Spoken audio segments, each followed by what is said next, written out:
Guys, it is 3:57 a.m. in Ghana, West Africa. SummerSlam wrapped almost an hour ago, but I was sitting for like 30 minutes out of the sheer shock of the return of the OTC, the Tribal Chief Roman Reigns. I'm about to delve into everything that happened there and everything as well on SummerSlam. For those of you that don't know me, hi, my name is Andy. I'm a wrestling fan from Ghana, West Africa. This is my little playground where I talk about all things wrestling. And so if you like the content on this channel, then please do hit that subscribe button, hit the notification bell, and like this video, and let's talk. So our first match was Liv Morgan defending her Women's World Championship against Rhea Ripley, who was being accompanied by Dominic Mysterio. And let me tell you, this match was, you knew what was going to happen. This was practically part 2 of the custody for Dominic Mysterio match from 19 years ago with Eddie Guerrero and Rey. But this match was really good in the beginning. Before the match, actually, you could see that Dominic, during the entrance, had a bit of a lump in his throat, and it would be a foreshadowing for what was about to happen, but that was more of a personal thing.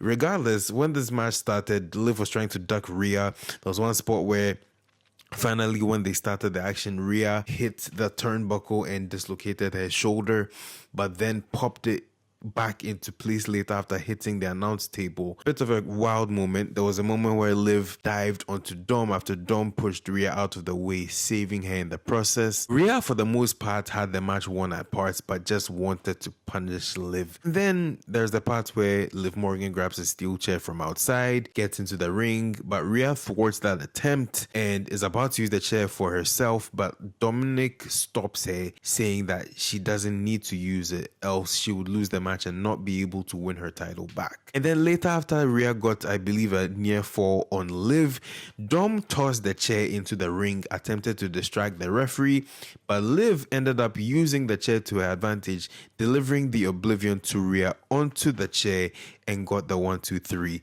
And Dom had this smirk that just made you know something was up. And after the replays, Dom went and picked Liv, and then they shared a kiss, leaving Rhea Ripley jilted. And God, it was... there were real emotions there that she was projecting. You know, this has been a 2-year-long story between those two, and Liv has finally succeeded in taking Dominic Mysterio away from Mommy, and who knows what's going to happen. At this point, Judgment Day was imploding, and it wouldn't stop there. We then got this backstage segment in the Judgment Day clubhouse with Finn, JD, and Carlito reacting to what had just happened, and Damian Priest just stormed in all upset, shouting for Dominic, but Dominic apparently had left the arena by that point in time. There was a bit of a spat between the boys, and then Damian was left alone in the locker room, foreshadowing. Then we had Sami Zayn defend his Intercontinental Championship for the second time in a month against Braun Breaker. And this match I liked much better than their Money in the Bank match. There was a lot more action in this, but I would like to talk about the ending because that was insane. So if I remember correctly, Braun Breaker does a spear as Sami is going to hit him with the haluva kick, and then he follows it up with a spear after he bounces on the ropes like twice. So he goes 1, he goes 2, spears Sami out of his shoes, captures the Intercontinental Championship for the first time. I saw a backstage video where Braun was emotional. He said he is the first person to win a singles title in WWE. Now that's just barring the NXT championships he's won, but a WWE singles title. He's the first one to do it in his family, the Steiners, and that is very, very cool. Then we had the United States Championship match with Logan Paul defending against LA Knight. During LA Knight's entrance, he used a pipe to destroy the window of the Prime truck he stole last night on SmackDown, actually. But LA makes his entrance, he's about to make his turnbuckle pose, and that leads to Logan Paul attacking him.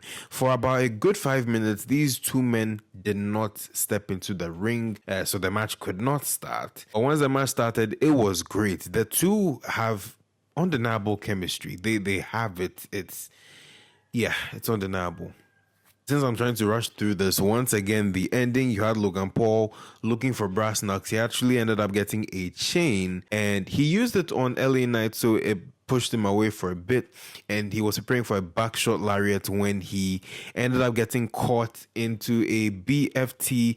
Logan Paul got pinned by LA Knight, and LA Knight is your brand new United States champion. This is what people have been waiting for well over a year, and it's finally happened to him. LA Knight got saddled with a bad gimmick when he came onto the main roster as Max Dupree, and to see him get out of that shadow, get as far as he's got into and finally hold singles gold in WWE is amazing. So once again, congratulations to LA Knight. And we had Bayley defending the WWE Women's Championship against the Queen of the Ring, Nia Jax. Nia Jax's crown, I have to say, I dig it. It looks so good on her. This match was okay. You kind of knew where it was going to go, but they did give us some great moments. There was one moment where Nia hits the Annihilator, but it got kicked out of, so that was quite wild.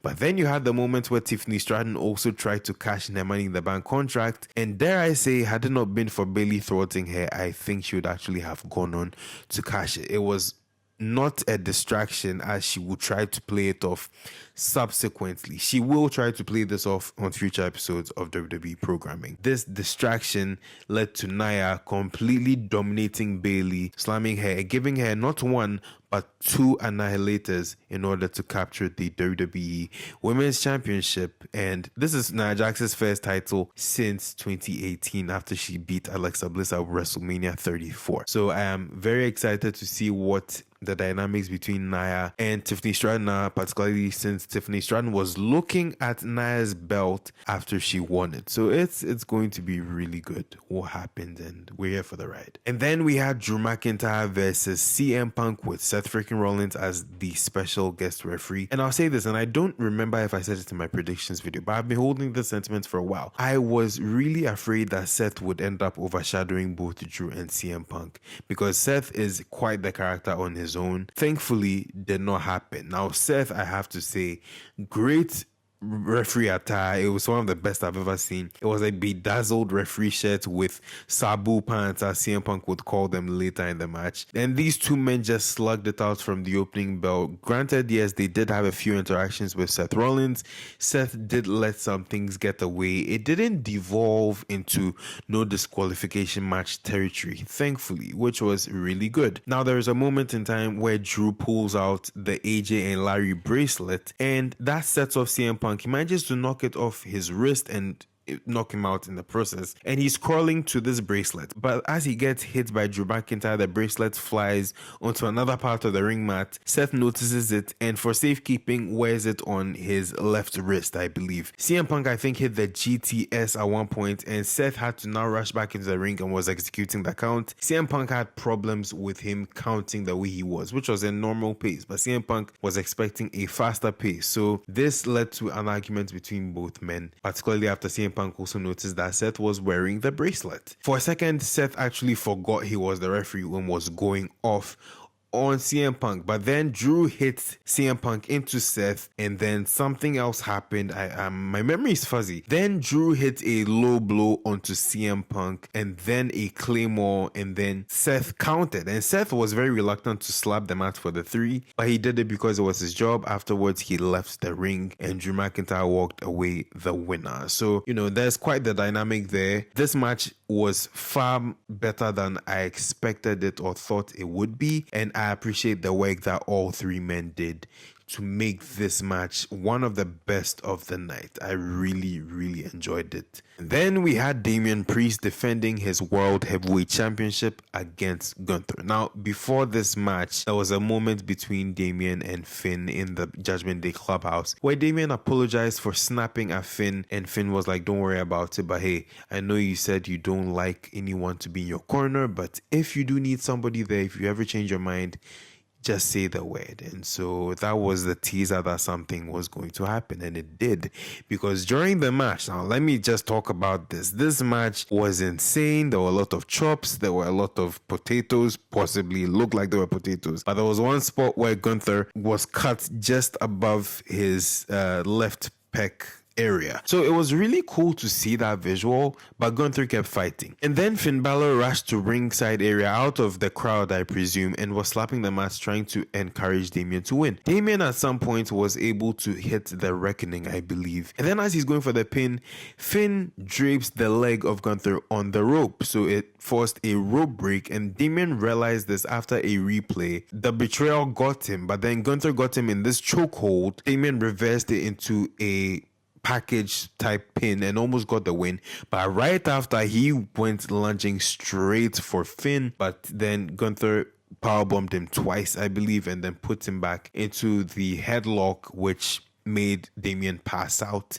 And there it is. Gunther is your new World Heavyweight Champion thanks to the interference of Finn Balor. And I must say, Damian Priest, 118-day title reign, pretty good. You did so well. I'm also happy about the fact that he wasn't pinned because it makes him look very strong. Now, as to whether he gets a rematch or not, I don't know. I think he's going to be occupied with Finn, but that was really cool. Also, this was the only match on the night that I got a prediction wrong for. And then we had the main event, Cody Rhodes defending the undisputed WWE Championship against Solo Sikoa in what became a Bloodline rules match. Now, this stipulation was only added on SmackDown, so yes, it's not covered in my predictions video, but something does happen and we'll get to it. So this match was largely between Solo and Cody, and at one point God, I'm talking about the Gorillas of Destiny, if I believe that's their name, Tamatonga and Tongaloa,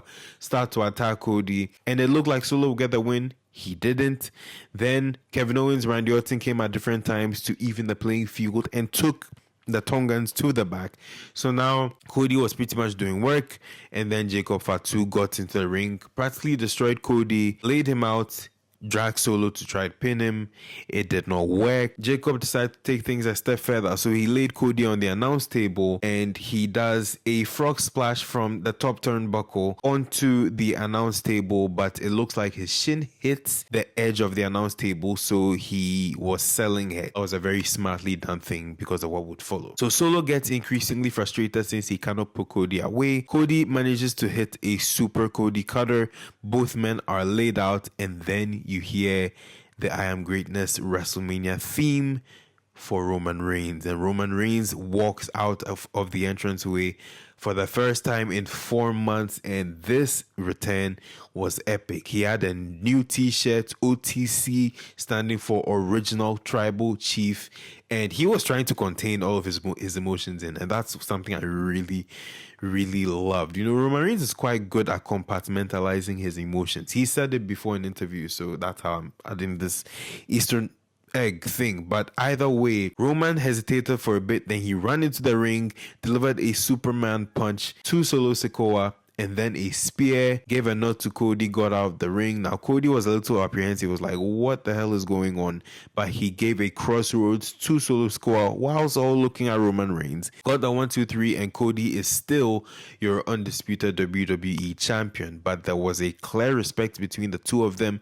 I don't expect that they are done. I just finished watching Cody's segment of the post-show press conference, and he said he believes a part 3 is on the way.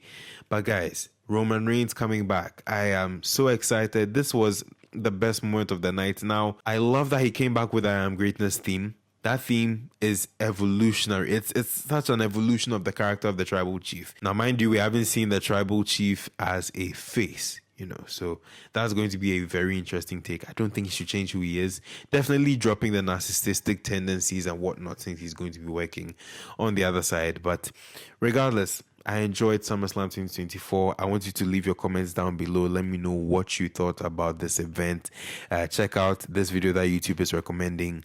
My name is Andy Ado. I'm going to edit and then post and go to bed. And we'll see you guys. I'll see you guys in another video. Till then, take care. I'm signing out.